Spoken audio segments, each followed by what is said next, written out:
শীতকালীন সময়ে প্রচুর পরিমাণে শাকসবজি পাওয়া যায়। তার মধ্যে পালং শাকটা আমার খুবই বেশি ভালো লাগে। আমার খুবই পছন্দের একটা শাক হলো পালং শাক। আর এই পালং শাক দিয়ে ছোলার ডাল দিয়ে আমি আজকে রান্না করেছি।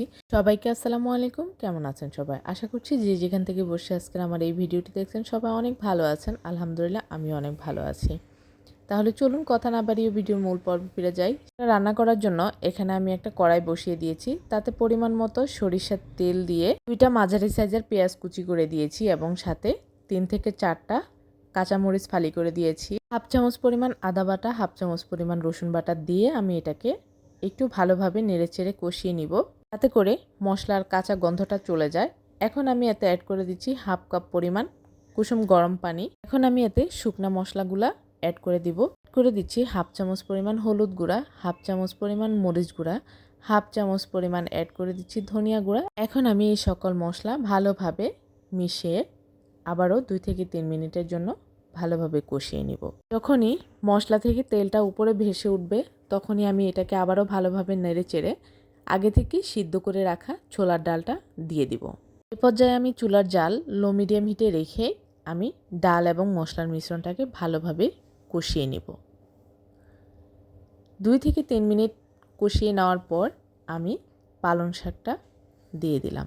শাকগুলো দিয়ে আমি এটাকে আবারও নেড়েচেড়ে ডালের সাথে মিশিয়ে ঢেকে রান্না করে নিব। আমি এখানে সবগুলো শাক একসাথে দেইনি, আমি এটাকে 3 ভাগে ভাগ করে শাকগুলোকে দিব। প্রথমে আমি যে শাকগুলো দিয়েছি সেটা যখন একটু নুয়ে আসবে তখনই আমি আবার দ্বিতীয়বারের মতো শাক দিয়ে আবারও ঢেকে রান্না করে নিব। আপনারা চাইলে এখানে ছোলার ডালের পরিবর্তে যে কোনো ধরনের ডাল ব্যবহার করতে পারেন।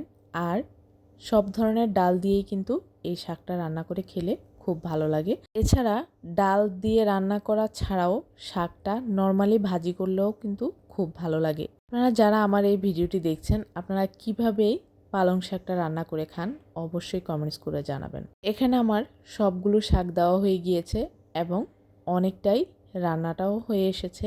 আমি এটাকে আবারও ভালোভাবে ঢেকে কষিয়ে পুরোপুরি রান্না করে নিব। এখানে আমি তেমন কোনো পানি অ্যাড করিনি। ডালের সাথে যেটুকু পানি ছিল সেই পানিটুকু দিয়েই কিন্তু রান্নাটা প্রায় হয়ে গিয়েছে।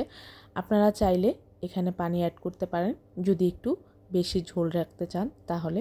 আর যদি একটু ঘন ঘন করে রান্না করতে চান তাহলে ডাল সিদ্ধ করার পর সামান্য পরিমাণ পানি রেখে আপনারা রান্নাটা করবেন, তাহলে দেখবেন শাকের সাথে আর পানি আলাদাভাবে দিতে হবে না এবং ডালের পানি দিয়েই এটা রান্নাটা কমপ্লিট হয়ে যাবে। সো আমার রান্নাটা প্রায় শেষের দিকে। আপনারা চাইলে গরম ভাত কিংবা রুটির সাথেই এইভাবে শাকটা রান্না করে খেতে পারেন, এটা কিন্তু খুবই ভালো লাগে। আজকের আমার এই রেসিপিটি যারা ফেসবুক পেজ থেকে দেখছেন প্লিজ আমার পেজটিতে লাইক ও ফলো দিয়ে কমেন্টস করে জানাতে ভুলবেন না কেমন হয়েছে। আর যারা ইউটিউব চ্যানেল থেকে দেখছেন প্লিজ আমার চ্যানেলটি সাবস্ক্রাইব করে পাশে থাকা বেল আইকনটি ক্লিক করে রাখবেন আমার সকল ভিডিও পাওয়ার জন্য। সবসময় চেষ্টা করি সহজ সহজ রান্নার রেসিপিগুলো আপনাদের সাথে শেয়ার করতে। সো ভিউয়ার্স, আজকের আমার এই রেসিপিটি যদি আপনাদের ভালো লেগে থাকে তাহলে রেসিপিটি শেয়ার করে রাখতে পারেন আপনার পার্সোনাল প্রোফাইলে। আজ এই পর্যন্তই। সবাই ভালো থাকবেন, সুস্থ থাকবেন। আল্লাহ হাফিজ।